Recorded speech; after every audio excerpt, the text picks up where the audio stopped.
Hello and welcome to another Tekkit tutorial. Today we're going to take a break from looking at the different sources of power and I'm going to show you about engines because I had a request from someone about how quarries work, so I think I need to show engines before I show quarries.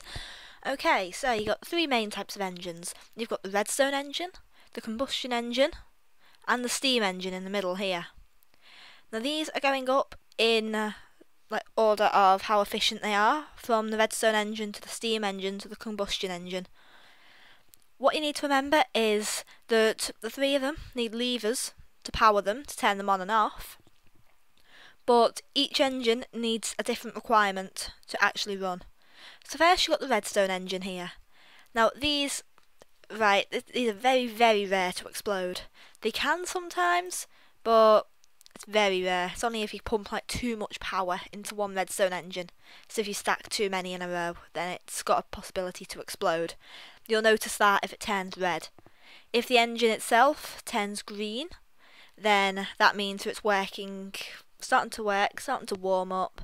But when it's like an orangey yellow, it's working at its best. So just turn that on, just so I can see if it actually pumps. I don't think it will because it's not attached to anything, but that's how you can tell it's on. The little redstone dust things coming out from on the outside.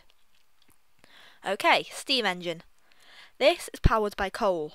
You just put coal in, like that, and then you just flick your lever, and it works. Now these, it is possible to run a quarry on three steam engines without them exploding.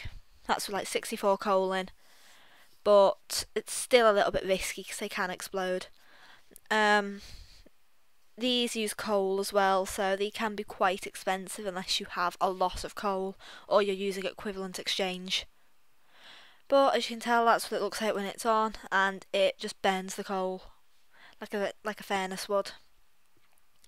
Okay, moving on. Now to the most powerful and the most lethal engine. This one is a combustion engine. This is run on either lava, fuel or oil.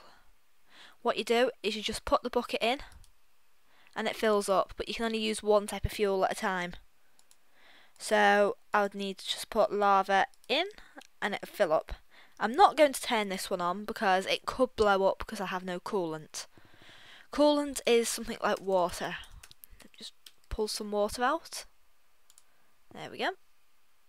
Okay, so you put water in and it fills it up, that side. That means it's not going to explode as long as the water level is at least the same level as the fuel. You want to keep an eye on that. So if you're planning on actually being away from the area that you're using a combustion engine, then please don't use combustion engines unless you have a coolant system. Okay? So I will show you how to make all three of these engines now. Okay, so now you have redstone engines. There's your recipe. These rarely blow up. These are 6 wooden planks, 8 sticks, 1 iron ingot, 4 cobblestone, 1 redstone dust and 1 glass. Steam engines. These can blow up, so you need to be careful. These are 3 wooden planks, 8 sticks, 1 iron ingot, 15 cobblestone, 1 redstone dust and 1 glass. Combustion engines. Now you need to be careful with these because these will blow up. 3 wooden planks, 8 sticks, 12 iron ingots, 12 cobblestone, 1 redstone dust and 1 glass. Okay, so you need to know your piston because you need a piston for them all, and they're the 3 types of cogs you need. Okay, so if you need this, pause it now because we're moving on. Okay, done? Okay. Okay, so I explained that if you're using a combustion engine, it may be useful to have a cooling system just earlier. This is just a basic cooling system.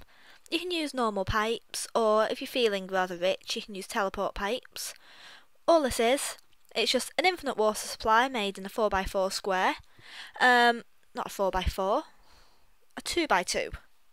What am I talking about? I can't maths this morning, never mind.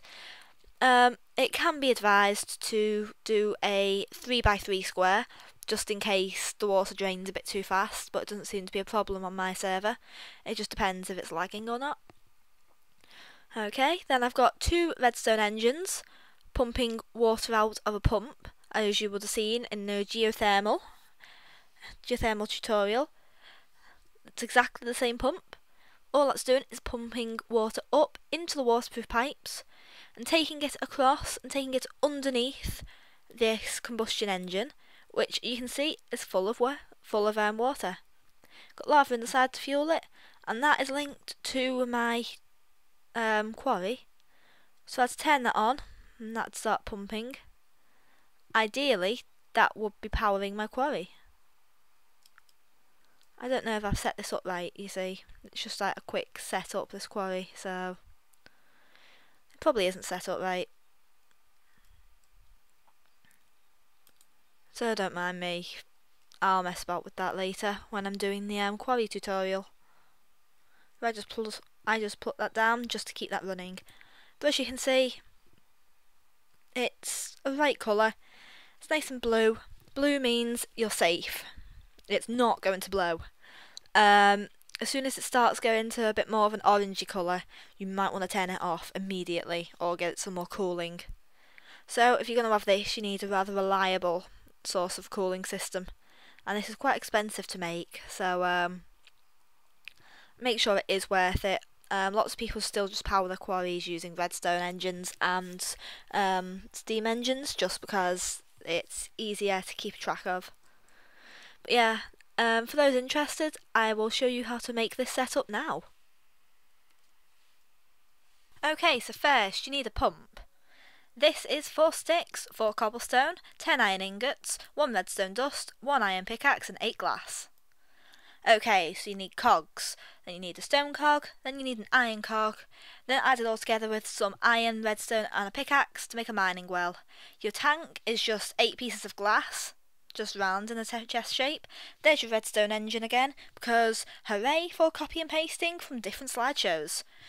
Yep, you'll recognise this from the geothermal generator one. There's no point in making another one.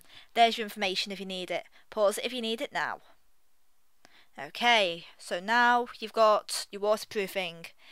Then you've got your redstone engine again, just as a reference. There's your wooden waterproof pipe. There's your cobble waterproof pipe. There's your waterproof teleport pipe if you're feeling rich.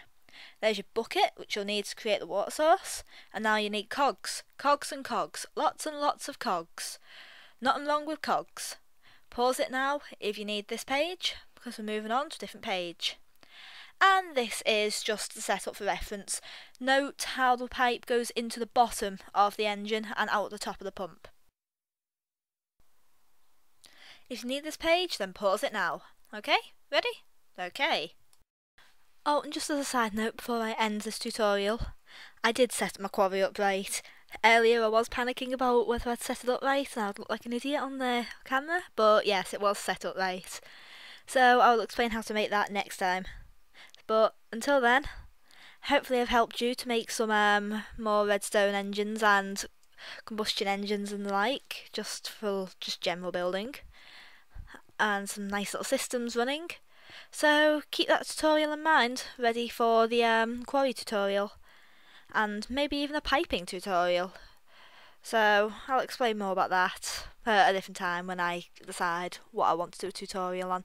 If there's anything you desperately want to know, then I am willing to occasionally take requests on what you want to watch and what you like to learn about. So until next time, goodbye.